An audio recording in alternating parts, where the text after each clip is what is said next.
5월 둘째 주 하나님께서 주시는 말씀은 에스더 4장 14절입니다. 이때 내가 만일 잠잠하여 말이 없으면 유다인은 다른 데로 말미암아 노임과 구원을 얻으려니와 너와 내 아버지 집은 멸망하리라. 내가 왕후의 자리를 얻은 것이 이때를 위함이 아닌지 누가 알겠느냐. 아멘.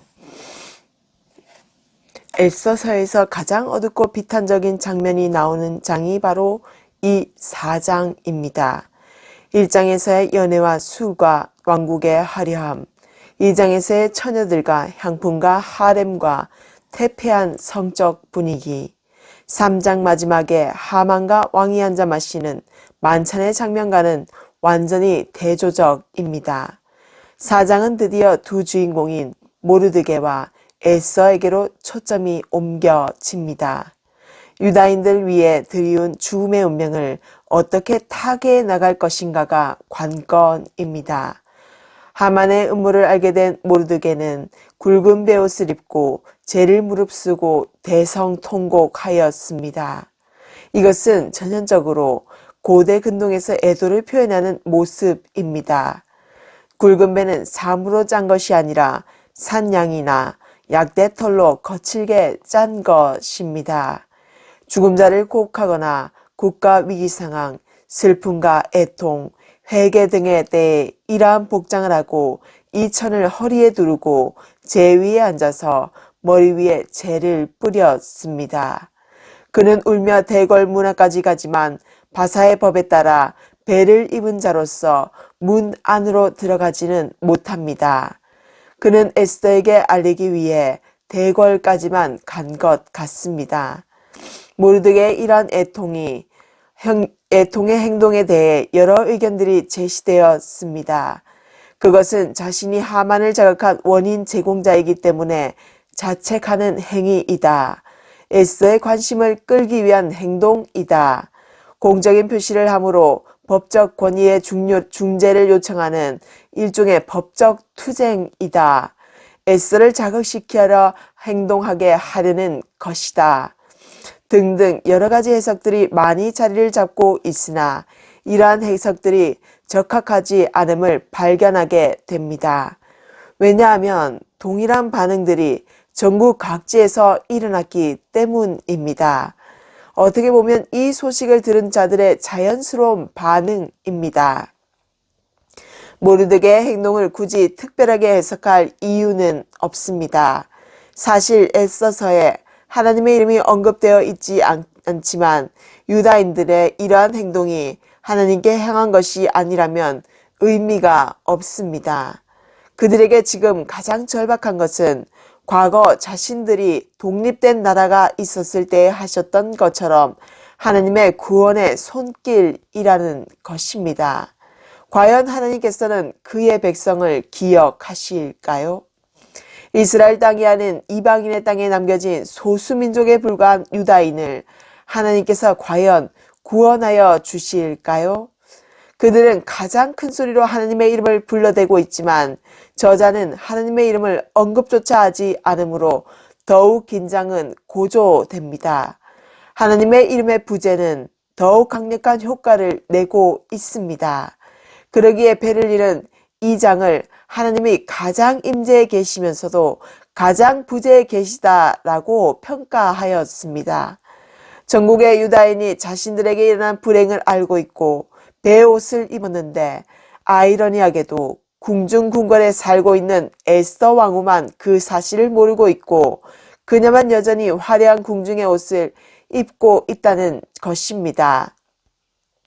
이제 서서히 압박은 그녀에게도 올 것입니다.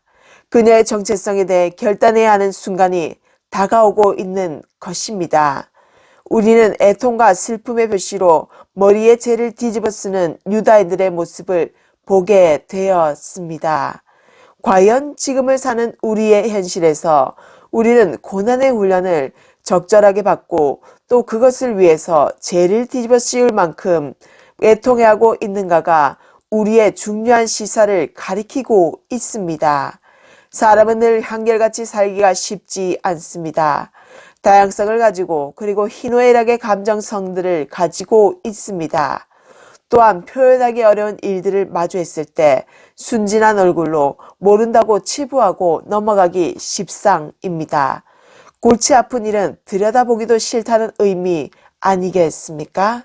오늘 본문 말씀에서 모르드게가 아니었다면 에스더는 그저 모른 채로 살았을지도 모릅니다. 인생에 있어서 조력자가 있다는 것은 얼마나 중요한지 모릅니다.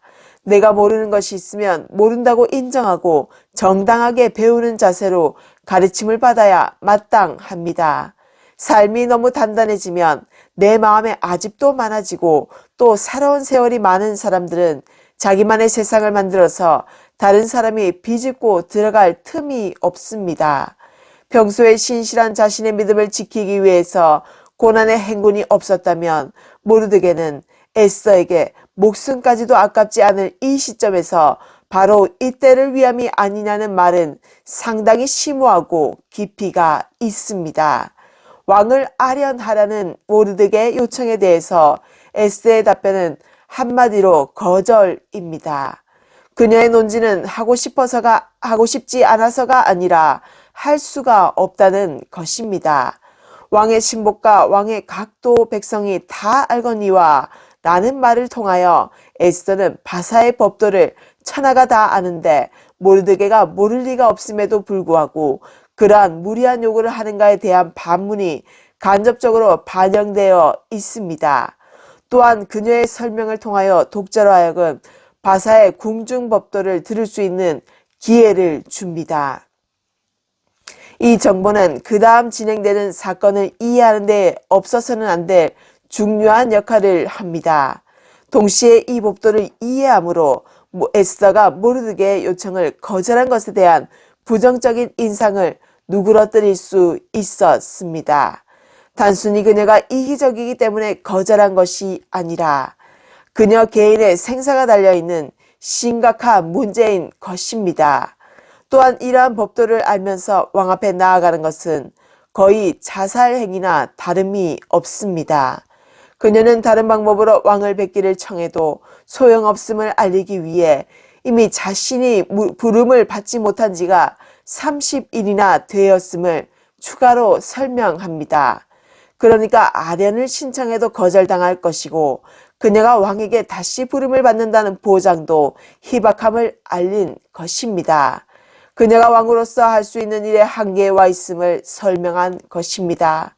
이제 에스더는 왕에게 잊혀져가는 여인이며 그런 상황에서 부름을 받지 않고 나아가면 금호를 받을 확률은 없고 죽음만이 그녀를 기다릴 뿐이라는 메시지를 전합니다. 현실 그대로를 반영한 것입니다.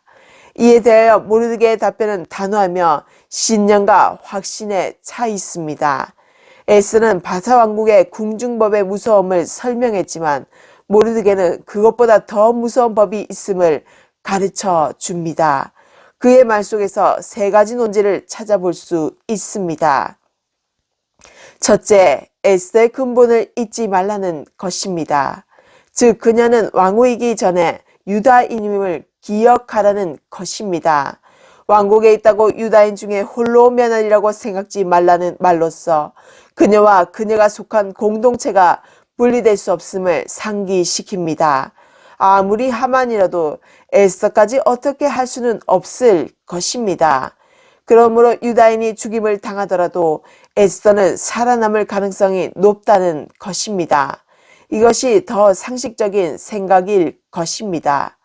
보통 사람 같으면 이왕 신분을 숨긴 김에 에스더라도 끝까지 신분을 숨겨 살아남으라고 충고할 것입니다. 그런데 모르드게의 생각은 다릅니다. 아무리 왕후인 에스더라도 유다인의 운명 공동체에서 벗어날 수 없음을 상기시킵니다. 여기서 그의 비장함을 엿볼 수 있습니다. 둘째, 에스더가 아니라도 유다인들은 구원을 받을 것이라는 믿음을 표현합니다. 다른 데로 말미암아 노인과 구원을 얻으려니와 에서 다른 데로에 대한 의견이 분분합니다. 유다인 랍비들은 때로는 하나님을 다른 데에서 대라는 장소적인 의미를 표현했기 때문에 여기에서의 의미를 하나님으로 해석했습니다. 요세푸스나 탈굼도 같은 입장입니다. 그러나 이것은 훨씬 후기에 쓰인 표현이며 에스더서에 적용되지는 않는다는 것입니다. 또한 에스더서에서 저자는 여호와의 이름을 의도적으로 언급하지 않았는데 유독 여기서만 직접적이지는 않아도 간접적으로나마 하나님을 가리키는 단어를 사용했다는 것은 설득력이 약합니다. 그보다는 다른 데로 말미암아 노임과 구원을 얻는다의 뜻은 하나님께서 사용하시는 다른 방법이나 다른 사람을 가리키는 것으로 보는 것이 좋습니다. 유다인들이 다른 방법으로 구원을 얻을 때의 에스더와 그의 아버지의 집은 멸망할 것이라는 경고를 합니다. 이것은 협박으로 그냥 하는 말이 아닙니다. 그의 확신에서 나오는 표현입니다.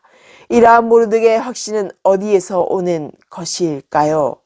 본문에는 전혀 기록되어 있지 않으나 그는 조상들에게 약속하신 하나님의 언약에 그 믿음의 근거를 두고 있음이 분명합니다. 그는 이렇게 세월이 지난 후에도 언약을 지키시는 약속의 하나님의 신실하심에 그 믿음의 근거를 두고 있습니다. 피어스는 에스더가 자기 민족을 배반할 경우 모르드게가 그녀를 죽이기로 결정한 것으로 보고 이 말을 일종의 협박으로 해석합니다. 그러나 이러한 무리한 해석보다는 모르드게가 유다인의 구원이라는 언어를 사용하고 그러한 주제를 다루고 있기 때문에 신학적인 뜻으로 받아들이는 것이 옳습니다. 왕에게 나아가는 것은 그래도 살 확률이 있지만 그러한 일을 하지 않을 때는 확실히 죽을 것임을 역설합니다. 왜냐하면 하나님의 구원에서 제외될 것이기 때문입니다. 셋째, 에스더서의 책임과 목적에 대해 가르쳐 줍니다. 그녀가 왕후가 된 것도 그녀 자신이 영광을 위한 것이 아닌 유다인의 구원을 위한 특별한 섭리임을 이야기합니다. 내가 왕후의 자리를 얻은 것이 이때를 위함이 아닌지 누가 알겠느냐는 반어적인 질문은 불확실성이나 의심을 표현하는 것이 아니라 확실한 믿음과 희망을 나타내는 것입니다. 그녀가 바사의 왕후가 된 것에는 분명한 목적과 뜻이 있는데 지금이 그러한 때라는 것입니다. 사람은 범사의 때가 있고 하나님의 기적적인 체험을 이루어 주시는 기간에 있다는 것입니다. 이때를 위함은 바로 우리의 고난의 연대기가 절정을 이루고 있음을 가르쳐 주고 있다는 것입니다. 유다인들을 멸절시키는 하만의 음모에는 또 다른 이면적인 하나님의 시간이 다가왔음을 의미합니다. 고난의 연대기가 절정을 이루어 목숨까지 잃을 위험에 처한 것은 두렵지 않습니다. 그러나 한민족, 한결애가 사실상 완전히 이방인의 나라에서 멸망하는 일을 애통해 해야 한다는 것입니다. 하나님의 선택받은 민족은 멸절당하지 않습니다. 어떠한 수를 써서라도 하나님께서는 절대 모른 척 하시지 않는다는 사실을 기억하시길 바랍니다. 모르드게도 에스더가 왕후가 된 것이 우연이 아니라고 생각하고 있었던 것 같습니다. 무엇인가 중요한 목적을 위해 에스더가 왕후가 되었는데 그것이 무엇인지는 지금까지 알지 못했으나 지금이 그때를 위한 것임을 깨달은 것 같습니다. 모르드게는 에스더에게 죽음이라도 불사할 것을 요구합니다. 이제까지 모르드게가 얼마나 그녀를 아끼고 사랑했는지를 본다면 단순히 그녀가 친딸이 아니라 이런 말을 하는 것이 아니라는 사실을 금방 알 수 있습니다. 이러한 결단의 조건은 그만큼 비장한 현실을 반영합니다. 모르드게의 이러한 현실의 잣대로 보면 어느 길로 가도 에스더를 기다리는 것은 죽음뿐입니다. 왕에게 나아가도 죽고 나아가지 아니하면 그녀와 그녀의 가족은 잠시 육체적 생명을 부지할지 모르나 역사 속에 민족의 배반자로 낙인 찍힐 것입니다.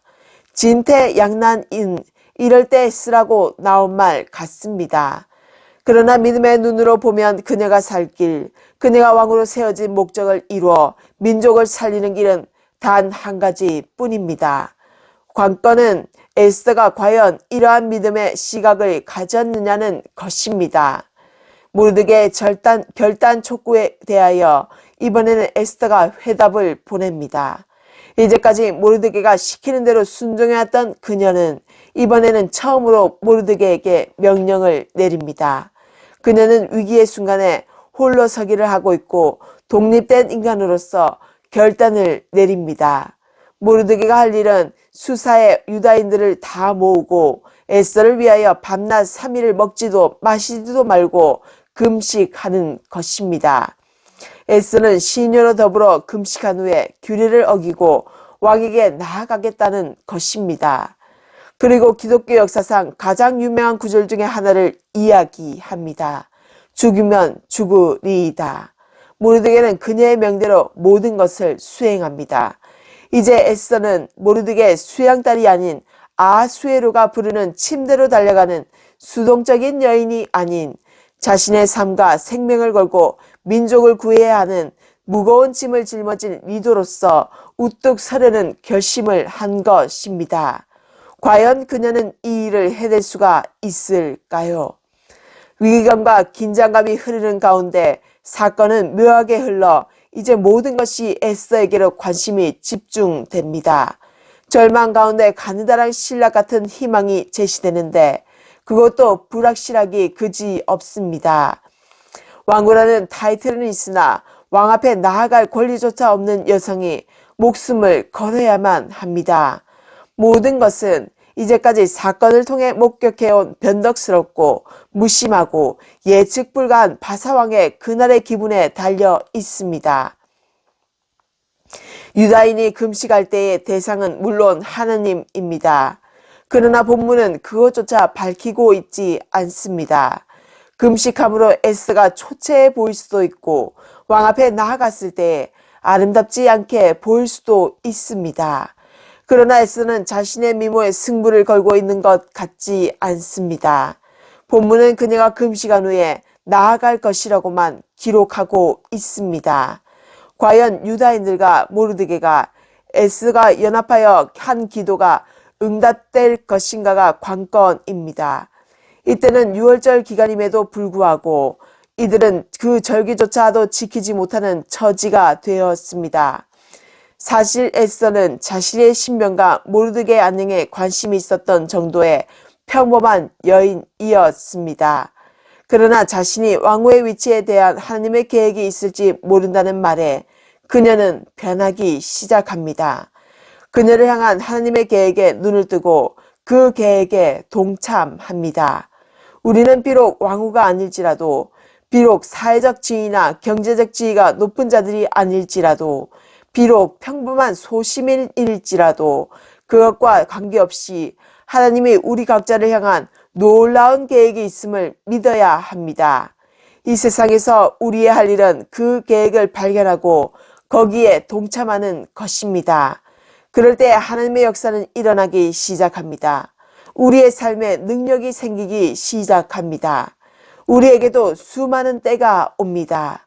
우리를 향한 하나님의 계획과 뜻을 우리는 얼마든지 거부할 수도 있습니다.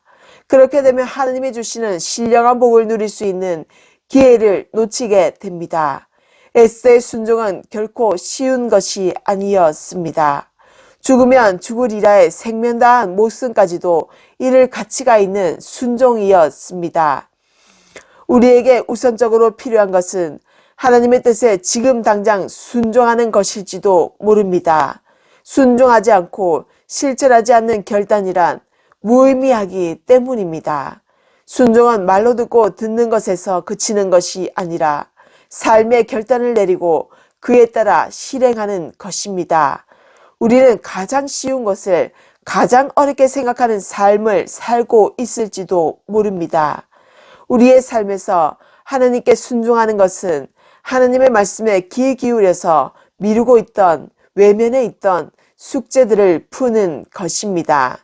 우리의 고귀한 삶이 하나님의 영광을 위해서 사는 삶이 되시기를 진심으로 바라옵고 간구드립니다. 기도하겠습니다.